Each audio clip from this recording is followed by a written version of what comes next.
Vamos a iniciar nuestra catequesis del día de hoy en el nombre del Padre, del Hijo, del Espíritu Santo. Amén. Entonces vamos a regresar otra vez al versículo 9.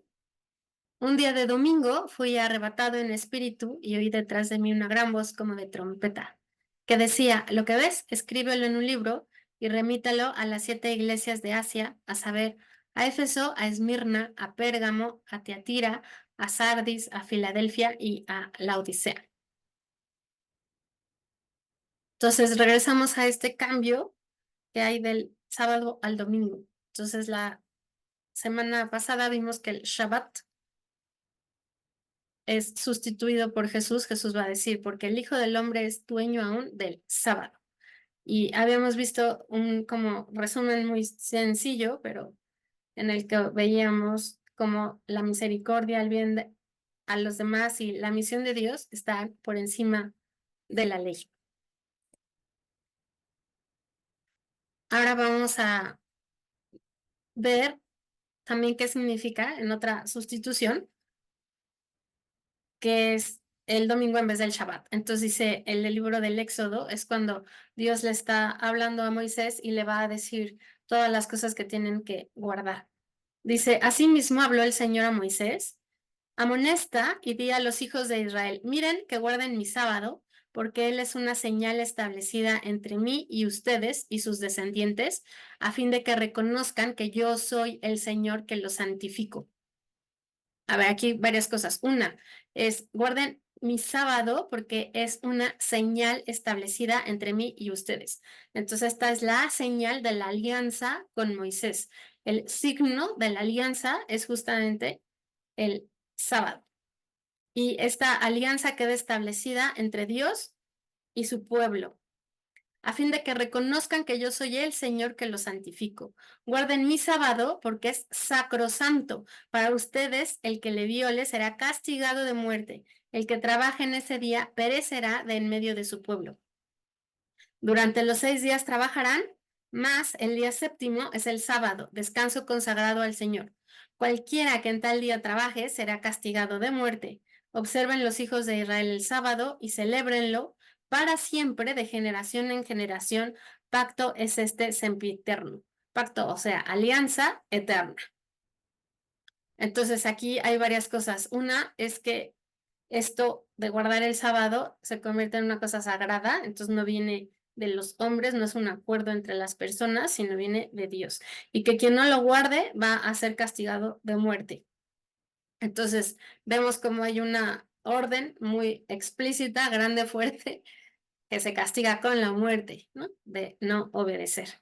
En el versículo 17 dice, entre mí y los hijos de Israel y señal perpetua, porque en los 6 días hizo el Señor el cielo y la tierra, y en el séptimo cesó la obra. Entonces este día de descanso es el séptimo, que para ser un pueblo que es liberado de la esclavitud tiene mucho sentido, porque tú cuando eres esclavo no puedes dejar de trabajar. En cambio, ahora Dios abre un nuevo espacio, un nuevo calendario, un nuevo tiempo en el que el pueblo es liberado, y la señal de esa liberación es que van a poder tener un día de descanso. Pero este día no es nada más para relajarse, sino es para dar culto a Dios que los ha liberado de la esclavitud. Entonces, por eso tiene que guardarse de generación en generación y tiene que recordarse siempre así eternamente. Entonces uno dice, wow, entonces, ¿por qué hemos dejado de cumplir con el Shabbat? Si es un pacto sagrado que se tiene que guardar de generación en generación. O sea, ¿qué ha sucedido? Y entonces nos encontramos con Jesús en el capítulo 5 de Juan, en donde dice, no tienen impresa su palabra dentro de ustedes, pues no creen a quien él ha enviado. Registran las escrituras, puesto que creen hallar en ellas la vida eterna. Ellas son las que están dando testimonio de mí, y con todo no quieren venir a mí para alcanzar la vida. Porque si le creyeran a Moisés, ¿acaso me creerían también a mí? Pues de mí escribió él. Pero si no creen lo que él escribió, ¿cómo han de creer lo que yo les digo? Entonces decimos, wow, o sea, Dios le habla a Moisés, le dice, esta es la alianza, estas son las cláusulas de la alianza, el signo de la alianza es cumplir con el descanso del sábado. Sin embargo, vemos que Jesús llega y dice, Moisés habló de mí y ahora ustedes deberían de creer en mí porque el Padre me ha enviado. Y entonces uno dice, wow, ¿qué está pasando aquí? ¿No?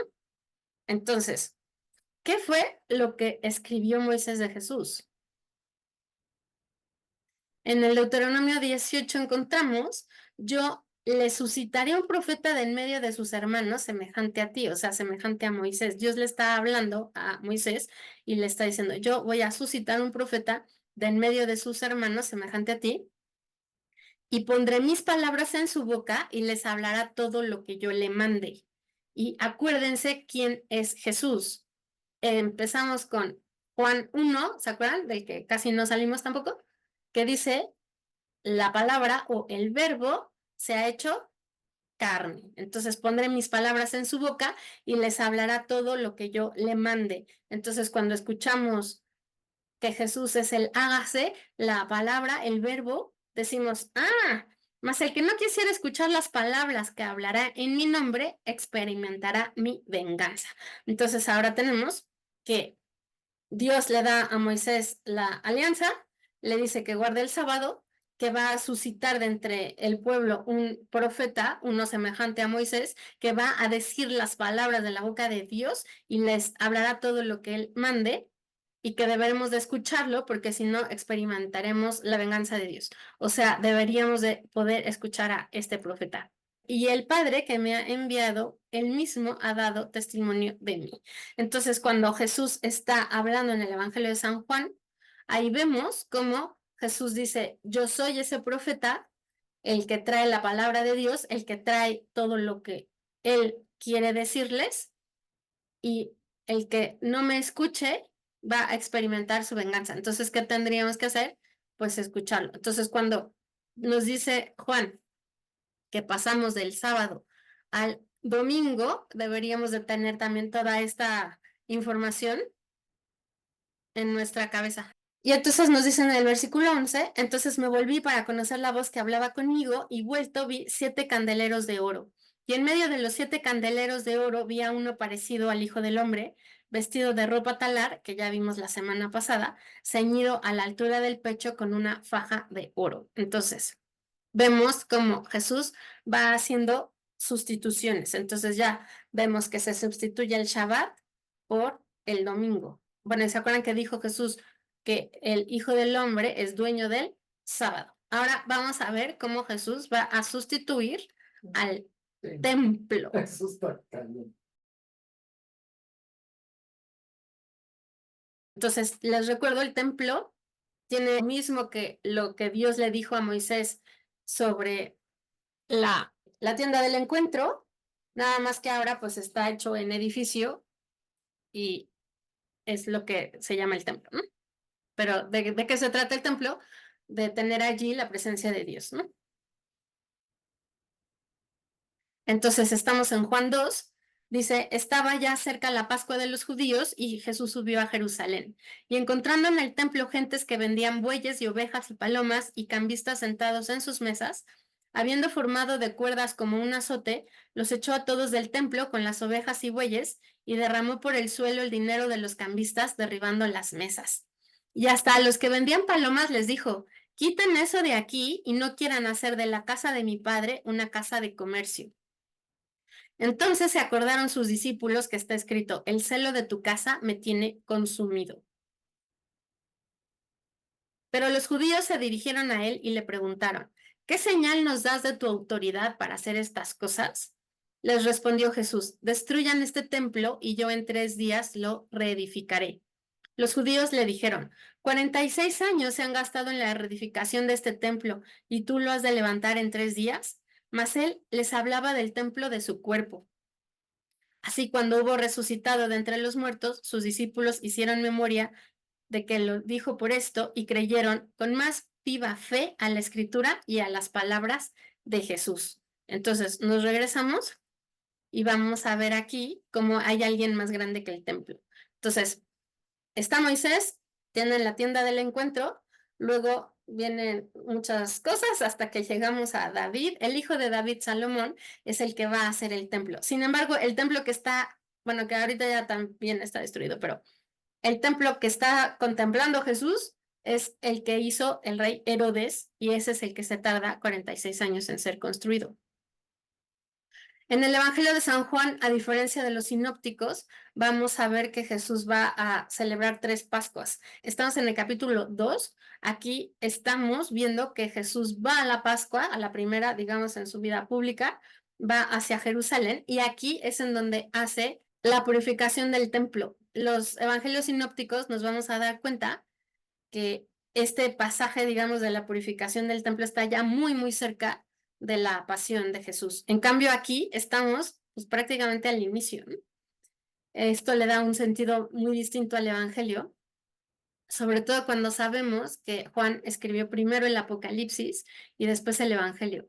Entonces, cuando tengamos una visión un poquito más avanzada del Apocalipsis, vamos a ir entendiendo también por qué Juan escribe como escribe el Evangelio y por qué hay cosas tan extrañas en el Evangelio. Pero, pues sí, yo creo que vale la pena que ustedes lo descubran y que no se los diga yo. Vienen aquí varias cosas. Una es, pues, ¿qué hacían los bueyes y las ovejas y las palomas y los cambistas, ¿no? O sea, ¿por qué están ahí? Entonces, bueno, están allí porque había que hacer sacrificios, ¿no? Eso es lo que Dios le había dicho a Moisés. Entonces, si se acuerdan, pues justo este es el altar de los sacrificios, ¿no? O sea, para eso es para ofrecer sacrificios. Entonces, las personas que llegan de otras partes o desde ahí mismo de Jerusalén, llegan al templo y no traen sus propios animales, sino allí les venden los bueyes, las ovejas, las palomas. Y además la moneda que se puede usar para comprar esos bueyes, ovejas y palomas no es cualquiera, sino es solo la moneda que se usa adentro del templo. Entonces es como una casa de cambio. Entonces tú traes tus pesos o tus dracmas o lo que sea y ahí tienes que cambiar tus monedas para poder comprar cosas en el templo. ¿En dónde están estas personas? Pues si supusiéramos que este es el templo, pues están aquí afuera, ¿no? No están ya dentro del templo, sino están en la parte exterior. Allí entonces Jesús va a hacer un lazo y va a echarlos a todos, va a derramar por el suelo el dinero, las monedas, y les va a decir, quiten eso de aquí y no quieran hacer de la casa de mi padre una casa de comercio.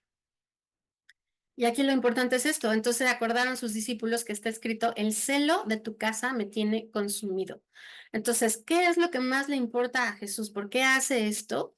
No necesariamente es como dicen algunos, que porque cobraban más caro, ¿no? O porque querían verle la cara a las personas que iban a hacer sus sacrificios, sino yo creo que hay que ir más profundo. Y entonces, fíjense, es el celo de tu casa me tiene consumido. Entonces, si tú te acuerdas que es la casa, ¿no? De Dios, es este lugar en donde Dios se hace presente.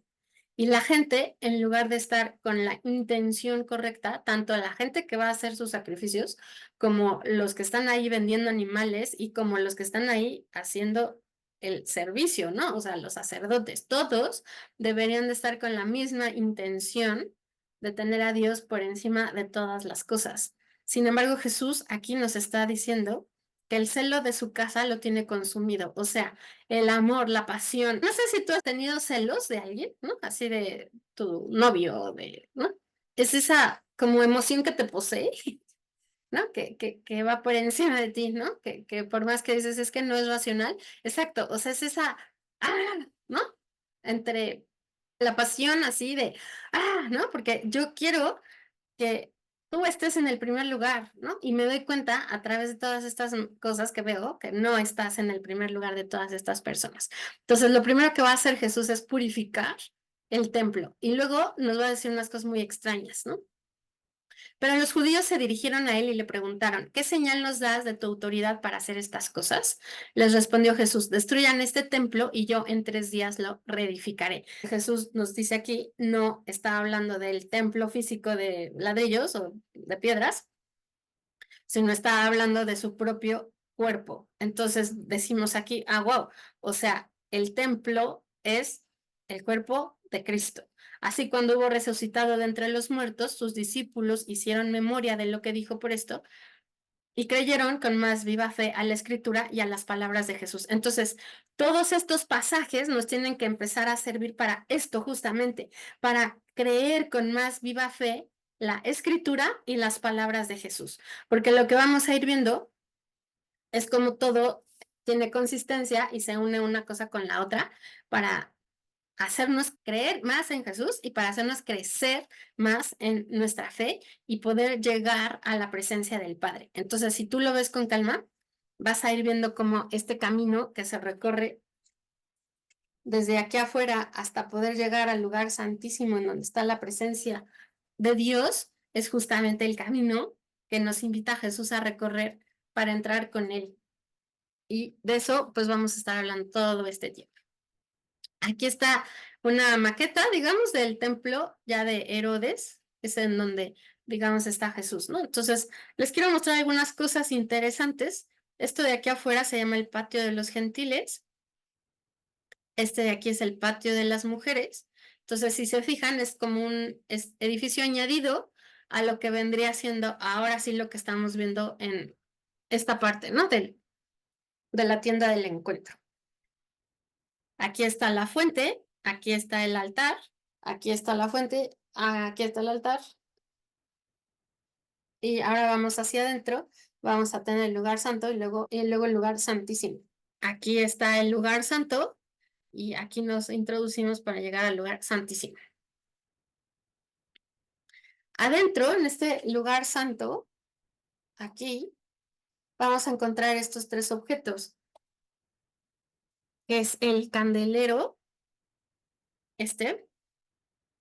el altar del incienso y la mesa de los panes de la proposición. Es la que vimos que la semana pasada decíamos que David se come estos panes porque tienen mucha hambre, ¿no? Mucha necesidad. Hoy vamos a dedicarle especialmente al candelero. Le dice Dios a Moisés en Éxodo 25, harás también un candelabro de oro puro. Es interesante porque este es de oro puro, todo lo demás es madera revestida de oro, este es de oro puro. Harás de oro macizo el candelabro, su pie y su tallo, sus cálices, corolas y flores formarán un cuerpo con él. Como las flores, digamos, tienes el tallo, los cálices son estos, y la corola que está formada por los pétalos. Justo el candelero va a tener pues la forma de las flores del almendro. Saldrán 6 brazos de sus lados, 3 brazos de un lado y 3 del otro. El primer brazo tendrá 3 cálices en forma de flor de almendro, con corola y flor. También el segundo brazo tendrá 3 cálices en forma de flor de almendro, con corola y flor, y así los 6 brazos que salen del candelabro.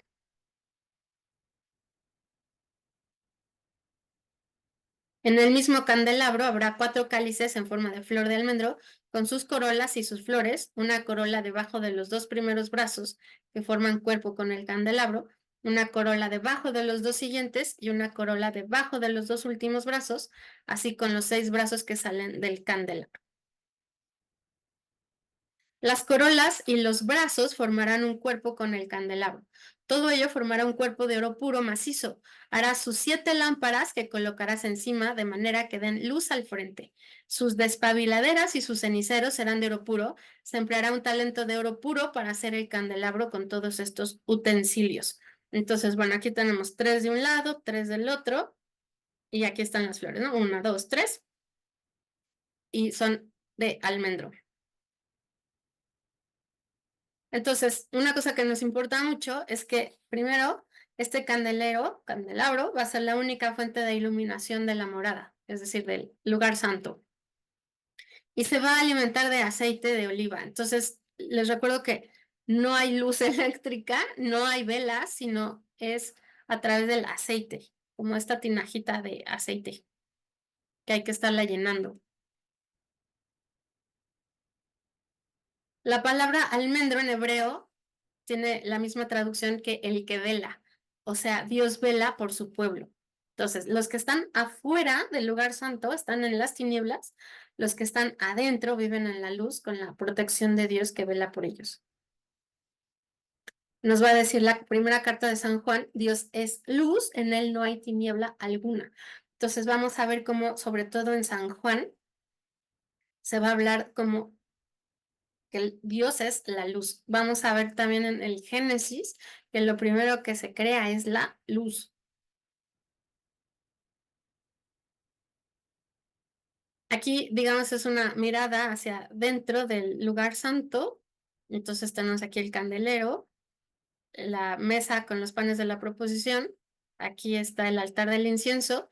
Y si abriéramos el velo, pues veríamos el arca de la alianza, que es el lugar en donde Dios está presente. Entonces, si te fijas, pues aquí no hay otra fuente de luz. Lo único que puede dar luz son las mechas del candelero.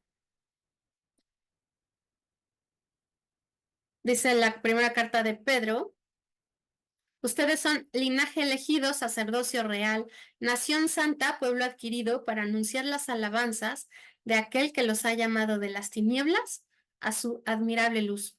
Entonces, ¿cómo vamos a ir entrando hasta el lugar santísimo? Gracias a que Dios nos ha llamado para pasar de las tinieblas hacia su luz.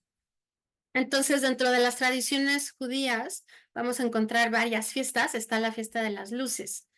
Al terminar la guerra de los macabeos contra los griegos, al regresar a la ciudad de Jerusalén para restaurar el servicio del templo, ven que ha sido profanado por los sacrificios paganos y deciden purificarlo antes. ¿Se acuerdan qué fue lo que hizo Jesús con los látigos?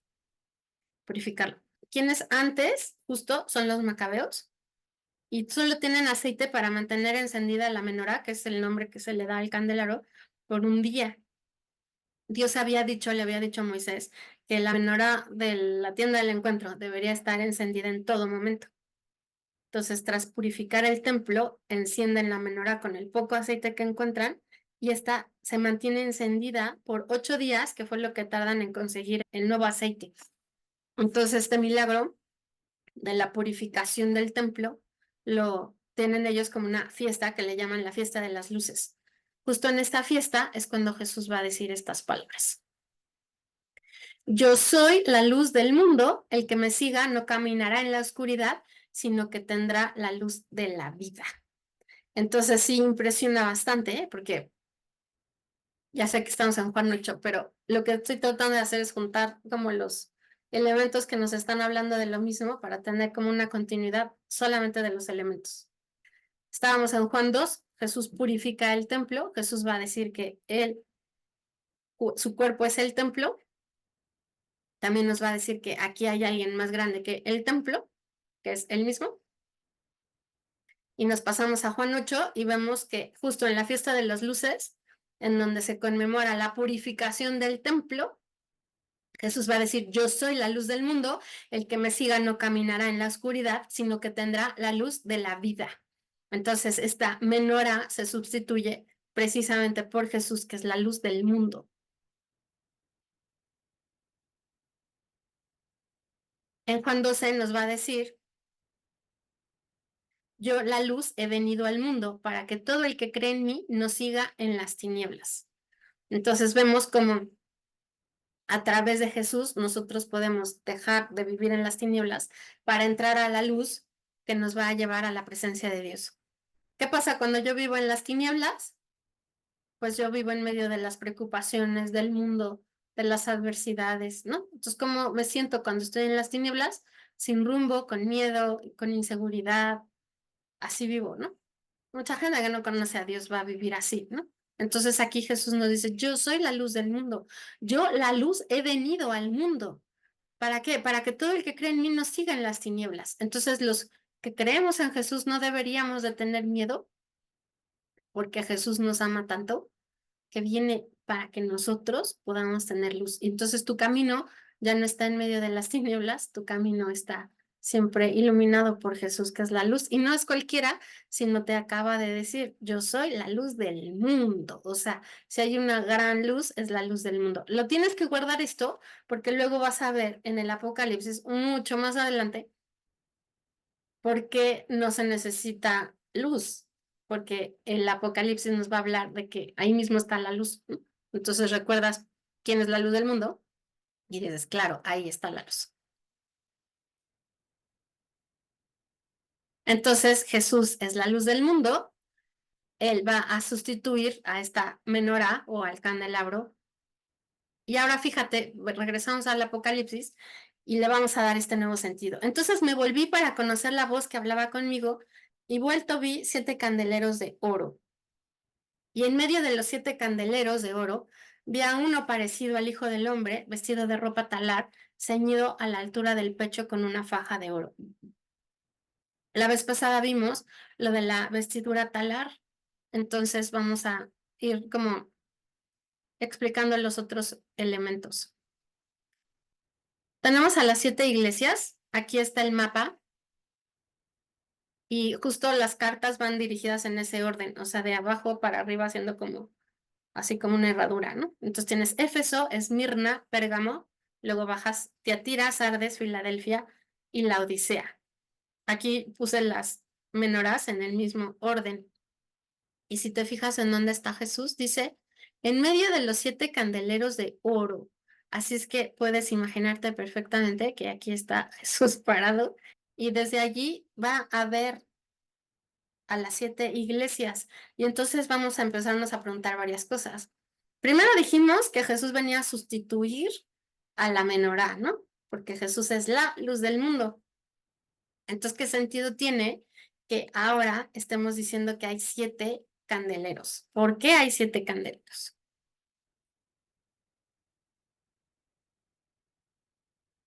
Porque cada candelero va a representar a una de las iglesias. Eso lo vamos a ver un poquito más adelante, está como 4 versículos más abajo. Y aquí lo que me interesa es que cada candelero tiene sus lámparas de aceite. Entonces, vamos a regresarnos ahora a Mateo y vas a acordarte de la parábola de las 10 vírgenes.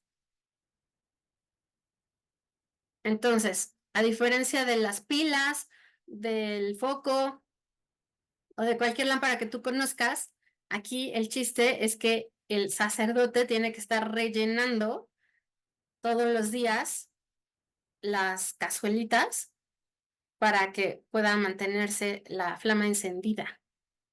Y recuerda que este trabajo es de los sacerdotes. Ahora, vamos a regresarnos a la parábola de las 10 vírgenes. Digo regresarnos porque esta la vimos hace unos años, ¿no?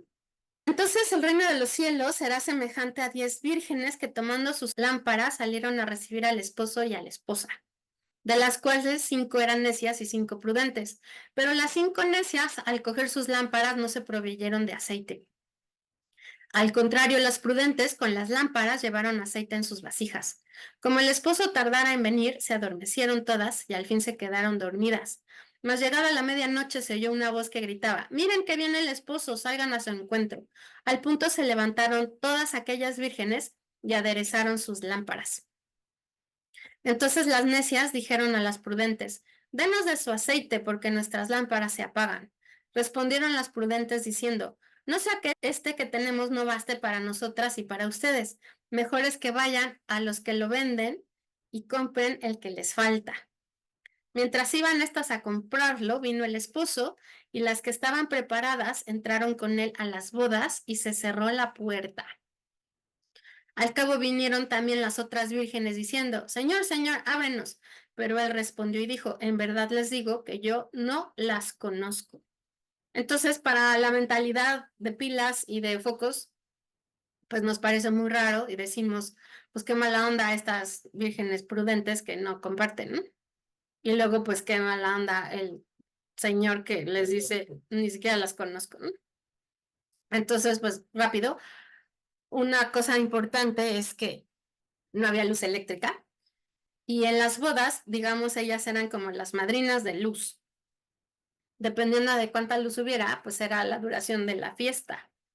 Si tú compartes tu aceite y lo divides a la mitad, pues evidentemente la lámpara se va a apagar a la mitad de tiempo, ¿no? Porque se consume el aceite con el fuego.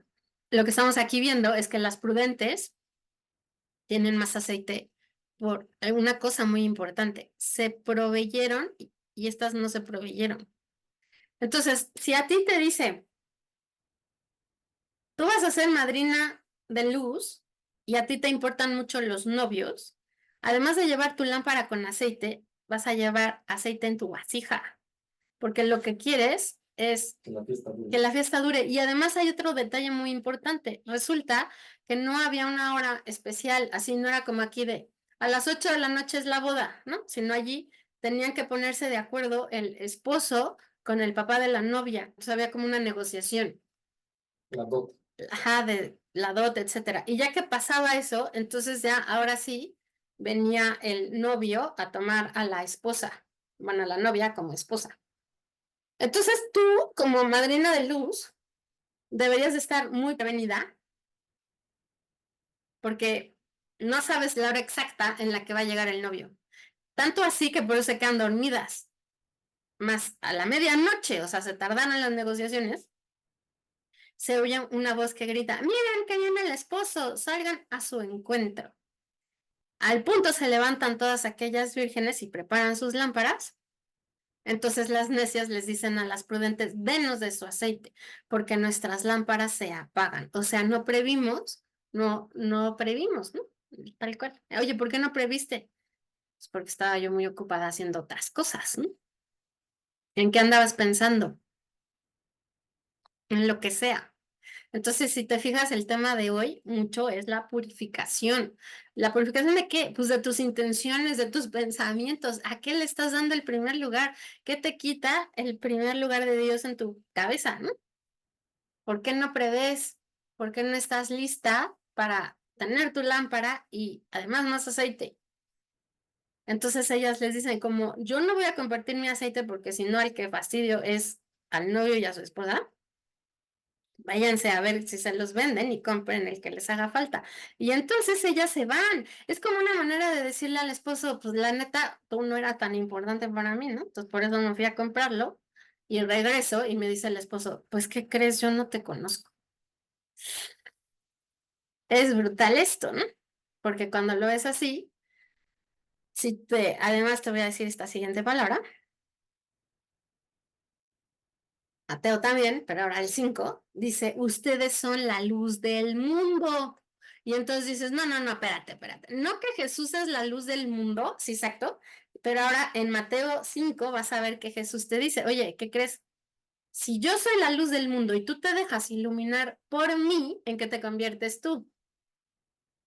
En luz del mundo. En luz del mundo. Y entonces te dice Jesús, ustedes son la luz del mundo, no se puede encubrir una ciudad edificada sobre un monte, ni se enciende la luz para ponerla debajo de un celemín, sino sobre un candelero, a fin de que alumbre a todos en la casa. Brille así su luz ante los hombres, de manera que vean sus buenas obras y glorifiquen a su Padre que está en los cielos. Entonces mis obras ahora se convierten en luz para los demás, para que viendo mis obras los demás digan, wow, gloria a Dios por lo que Dios está haciendo en Erika.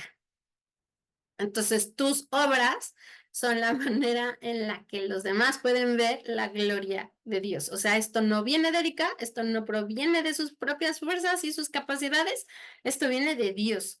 Entonces, nosotros somos la luz del mundo. ¿Qué le dice Jesús a las iglesias? Ustedes son la luz del mundo, ustedes son las iglesias que deberían de estar iluminando con mi luz. Y como son iglesias, por eso tienen un candelabro, no son luces individuales de 15 que se juntaran, de 25 que se juntaran, de 1000 que se juntaran. No, son candelabros. ¿Por qué son candelabros? Porque sabemos que está hablando de la iglesia, son las 7 iglesias. Y la iglesia es ese lugar en donde Dios se hace presente. Entonces tenemos los candelabros que tienen que ser alimentados todos los días con aceite. ¿Eso qué significa? Que ¿quién tiene que estar primero que nada en tu día? Dios. Tú alimentas tu candelero y no se lo puedes prestar al otro, no le puedes dar de tu aceite, porque tu aceite son tus obras, tu aceite son tus intenciones, Es lo que te hace hacer luz. tu aceite, sí, es lo que te hace ser luz, pero tu aceite también es ese tener a Dios en primer lugar, entonces no se lo puedes prestar a nadie, no le puedes dar la mitad, ¿no? Entonces tú tienes a Dios en tu primer lugar y por eso tú prevés, por eso tú te preparas, por eso tú oras, por eso tú estás atento para que no se te agote esa, esa medida de aceite, para que siempre haya luz en la morada, porque este candelero es el único que alumbra en la morada. Es la única fuente de luz de la morada. A ver, fíjate bien. Si en la morada está el lugar santísimo, que es la presencia de Dios en medio de su pueblo, y acabamos de decir que los candeleros también están allí porque tú eres luz del mundo, ¿qué significa o qué responsabilidad tienes tú como candelero respecto a cómo se ilumina el lugar santísimo? Pues que tú eres luz del mundo porque pones en primer lugar a Dios y eso se te nota.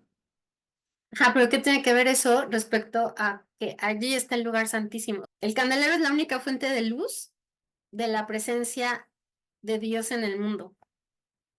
O sea, Dios puede estar presente en el mundo, pero si no hay fe en el mundo, si no hay gente que ponga en primer lugar a Dios, pues no se ve. Ajá. Entonces lo que dice Mateo aquí está tremendo. Brilla así su luz ante los hombres, porque es que, pues porque tú eres la única fuente de luz en medio de la morada. Ajá. Entonces, si no brilla tu luz ante los hombres, ante los demás, si no se nota que tú haces algo, los demás no van a ver tus buenas obras y no van a glorificar a tu Padre Dios que está en los cielos. Sí, ni siquiera van a ver que ahí está, aunque ahí esté. Aunque ahí esté, no lo van a ver. ¿Y de quién es la culpa? Tuya.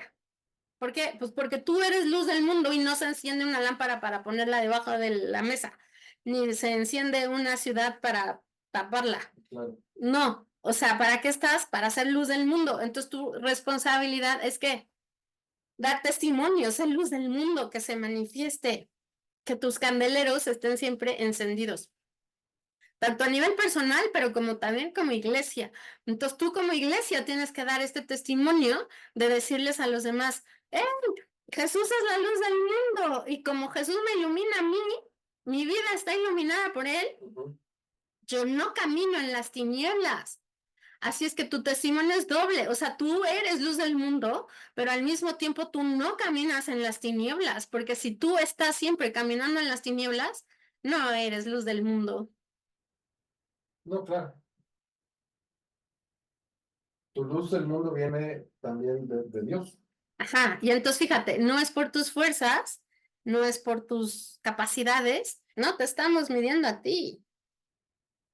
Estamos viendo que tanto tú te dejas ser iluminado por Dios, porque la idea es que a través de las obras que tú haces, las personas puedan tener como un dedo que apunte y digan, ah, esto viene de Dios. Entonces no apuntan hacia Erika y dicen, ay, wow, Erika, qué buena es. No, no, no. La bondad que sale de ella es para que le den gloria a Dios. Entonces, si yo puedo hacer algo con mi vida, es gracias a que Dios me ilumina, Dios me guía, Dios. Entonces, ¿de qué tamaño tienen que ser mis obras para que los demás noten que no vienen de mí, sino que vienen de Dios? Pues son esas obras en donde tú estás al límite de tus capacidades, en donde tú ya no puedes más. Sobrepasado por tus capacidades. Ajá, es en donde tú estás sobrepasado por tus capacidades, donde dices, yo ya no puedo más. Ahí es en donde dices, si no fuera por Dios, yo ya No, no hubiera podido llegar a donde ya estoy. ajá, no hubiera podido llegar a donde estoy, ni podría seguir mañana.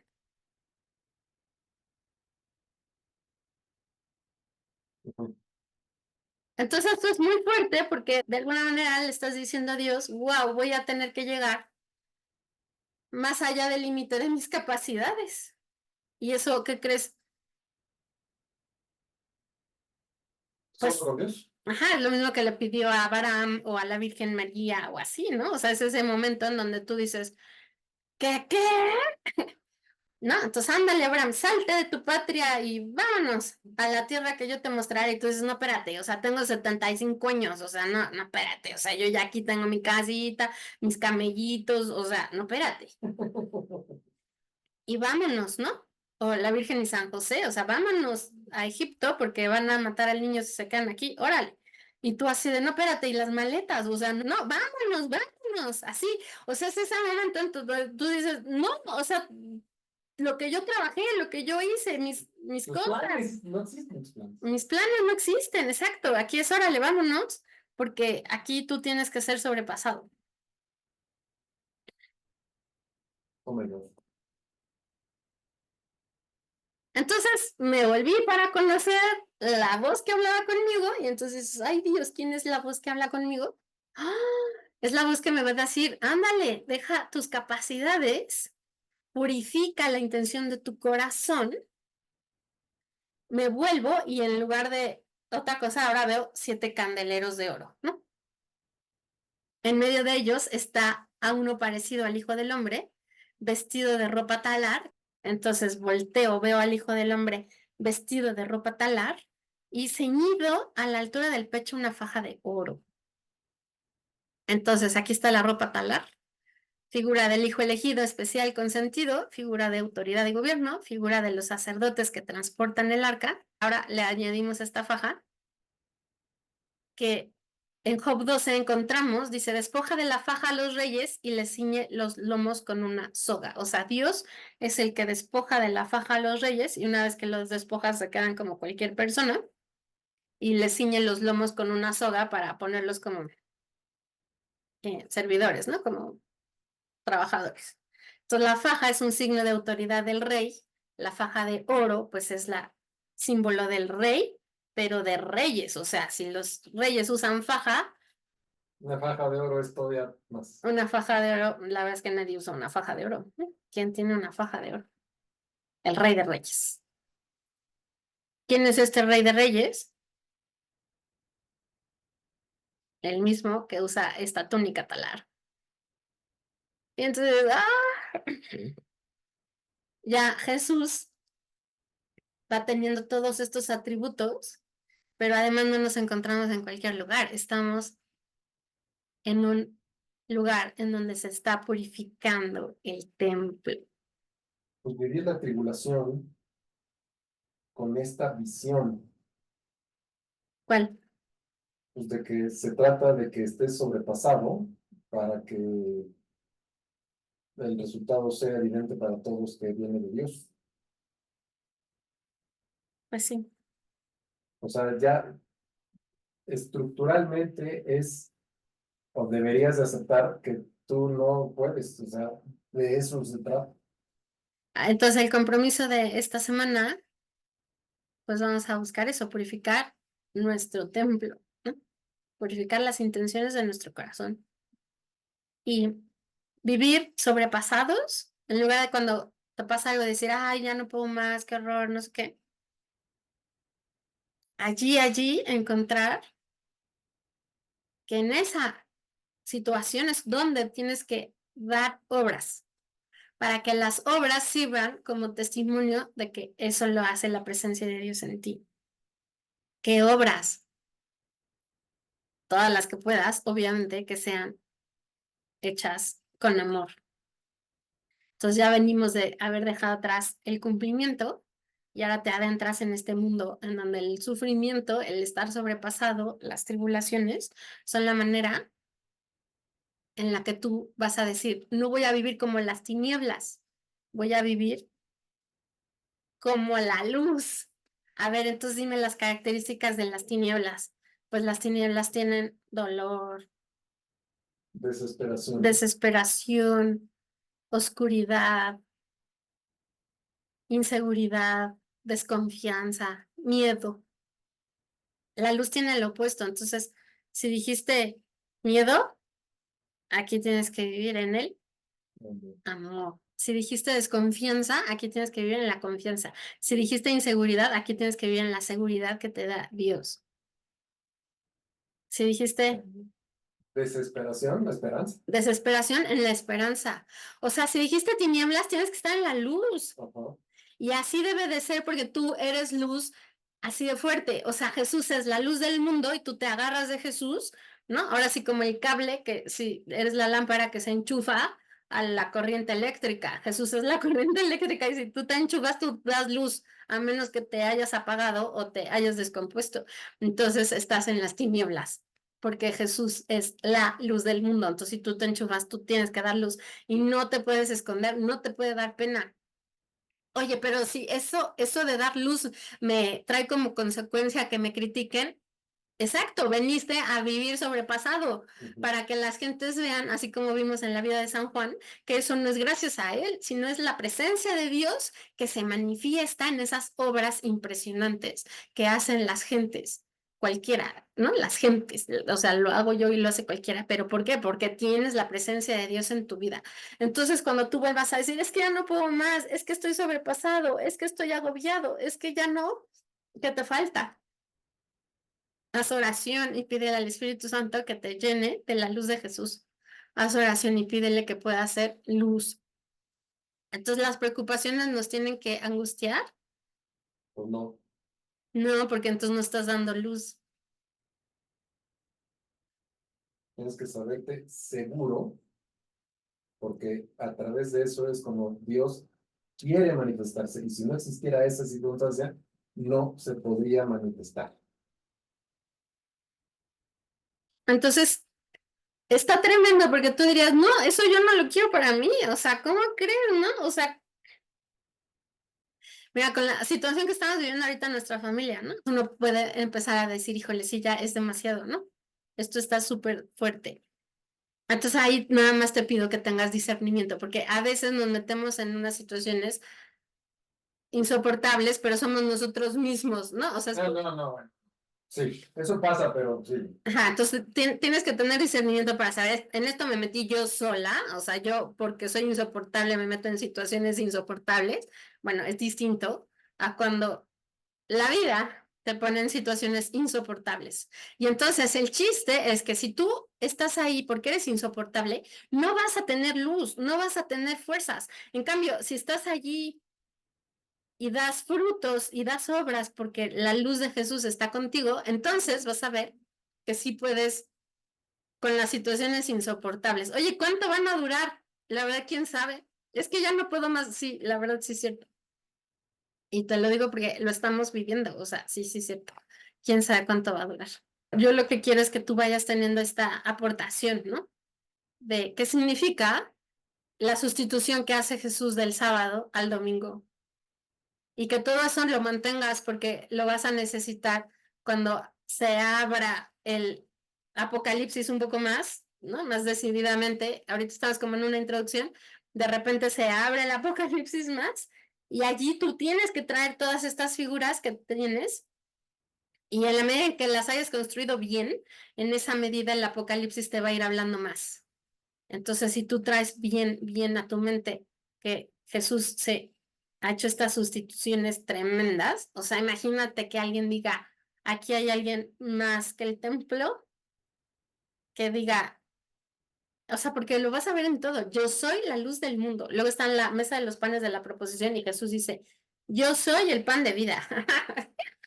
Entonces, no, tienes la puerta, ¿no? La tienda ahí para entrar, solo había una puerta en la tienda del encuentro. Yo soy la puerta. Y Jesús te dice, yo soy la puerta.